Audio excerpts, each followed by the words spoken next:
అందరికీ నమస్తే అండి. ఇప్పుడు మన వీడియో ఏమంటే మన ఆశ్రమంలో గోశాల ఉన్న విషయం మీ అందరికీ తెలుసు. మనకి కొన్ని సంవత్సరాల నుండి కొన్ని గోవులు మన దగ్గర ఉన్నాయి. కాకపోతే ఈ మధ్య కాలంలో కొత్తగా గోవులు కూడా కొన్నాము. అదేవిధంగా ఒకరిద్దరు గోదానం కూడా చేశారు మన ఆశ్రమానికి. కాబట్టి గోవుల సంఖ్య పెరిగింది కదండీ!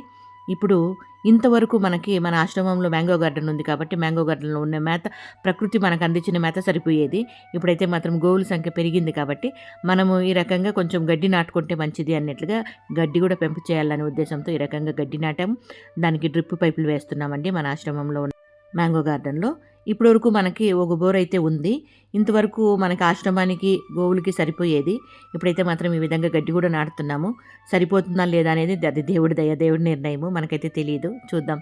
ఇంక ఇక్కడైతే మాత్రం బోర్ దగ్గర ఉన్న పాత రూమ్ అండి. ఎప్పుడుదో ఓ కాలంది రూమ్ అనమాట. ఇది ఇప్పుడు మన చిన్ని వీడియో. వీడియో మీద మీ అభిప్రాయం తెలియజేస్తూ వీడియో నచ్చితే లైక్ చేయండి. ఓకేనా? Thank you so much.